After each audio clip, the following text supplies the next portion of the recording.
Oh, how the turntables turn. There was a time when Tucker had just been fired from Fox News and Donald Trump was skipping a debate on Fox News, and they both turned to each other and delivered one of the most watched interviews in the history of the internet with 270 million views.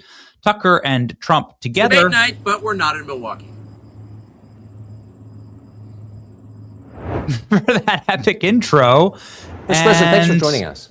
This is why we can't have nice things. It makes me sad because now they've both turned on each other, and that's too bad. And I wish the coalition could stay together because Tucker looks great in a giant foam MAGA hat. He looks like he's having the time of his damn life here with Trump. Soon after President Trump getting sworn into office in Elon Musk. What a timeline. Doesn't seem real. Here's Tucker in the Oval Office wearing a gigantic foam MAGA hat, comically sized. My goodness. Here's Tucker and Trump howling with laughter. And Tucker Carlson doing that expression that, well, can't be trained, right? And then, well, it all went away. Especially after the Iran war popped off. Tucker Carlson started getting spied on by the CIA when you discover the CIA has been reading your text in order to frame you for a crime. I don't know. Things got toxic quickly. I don't even know what's true and what's not. President Trump has obviously attacked Tucker Carlson on Truth Social and also in the press. Tucker has lost his way. I knew that a long time ago. MAGA is about saving our country. MAGA is about making our country great again. Tucker's none of those things. Tucker's not smart enough to understand that. This is like the classic back and forth with not just Tucker, but of course, MTG saying she's leaving the Republican Party. I don't want to be part of the right anymore, says Dog the Bounty Hunter. There's a new lane forming, made up of people from the right and the left, fed up with both parties, says MTG, who refuses to respond to my question. Is she forming a new party with Ilhan Omar? Because Ilhan Omar says that we have a responsibility to accept MTG into the new left. And you know that's how it always works, right? The left gets all the power and we get nothing. That is how it always works. Hunter Biden, by the way, repeating the exact same talking points. Isn't that unique? New York. So when you're on the same side as Ilhan Omar and Hunter Biden in your talking points, you have some real problems. I still can't believe this is real. Ilhan Omar saying we need to embrace MTG with open arms. We have a responsibility to do that. Okay. Kind of like how MTG embraced Code Pink terrorists in her office. Those ladies are now under indictment by the DOJ, I think, for going to Cuba and connecting with a terror state. Anyway, is there something else happening here? I don't know, because Tucker Carlson just made a massive announcement, sort of aligned with MTG, that he's leaving the Republican Party as well. And at that exact same time, Tucker Carlson's probability here spiking for whether he could potentially be the Republican nominee. Well, that's interesting. Tucker Carlson leaves the Republican Party. I'm out, says Tucker. He's done with the GOP. And Tucker is, well, got 40 years of broadcast experience. 30 years of broadcast experience. Worked for every network. Is able to summarize his thoughts and to communicate them and to make his own argument. And so here, ladies and gentlemen, is Tucker Carlson's argument as to why he's leaving the Republican Party. I would not support the Republican Party. There's no chance I would support the Republican Party. I'm not going to support the Democratic Party. I don't know what I'm going to do. But at this point, how could I or any American voter support a political party that's not loyal to the United States, that puts the interests of a foreign country above those of its own citizens? That's it's not possible to vote for people like that, and I'm not going to. And I think I voted Republican my entire life. I worked at Fox News, CNN, right. MSNBC. I've been a consistent defender for 35 years of the Republican Party. I mean, very consistent defender.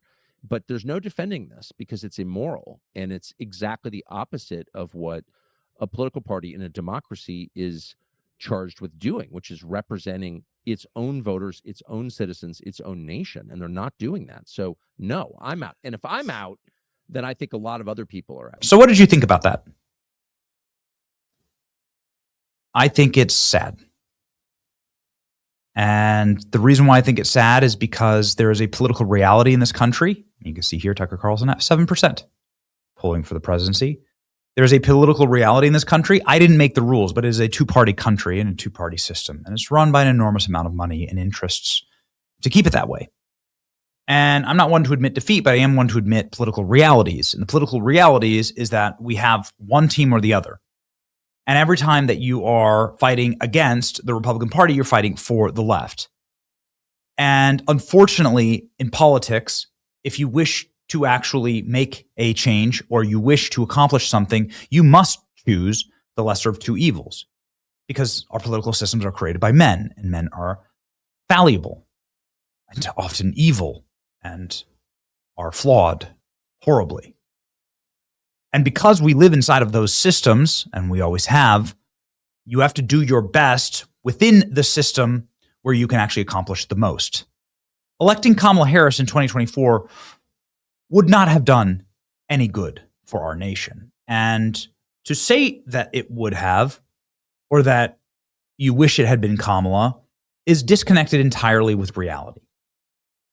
If you agree with the precepts of America first, Western civilization, order, cleanliness, Christendom, sanity, then no, we shouldn't be mutilating children. We shouldn't be opening our borders. No, we should be stopping DEI programs and obscene anti-white bigotry and racism. And yes, we should be defunding USAID and cracking down on the obscene amount of crime in this nation. And we should bring back mass incarceration and more executions. And yes, we should have law and order once more. And yes, America should be a hegemony of power that is an empire in our own hemisphere that can project power and keep us safe. And no, I don't agree with everything that the administration's done. And I've made that very clear on this channel. I've been very frustrated with the way they handled Epstein and the Iran war. I don't like high gas prices. I don't like being lied to. But men are weak and men are flawed. But there is a lesser of two evils always in this political realm, and you have to choose the one that is going to accomplish or have the opportunity to accomplish the best for your children. And you have to ask the question, what country do you want your children to live in? And I've made my choice. I have little children under roof.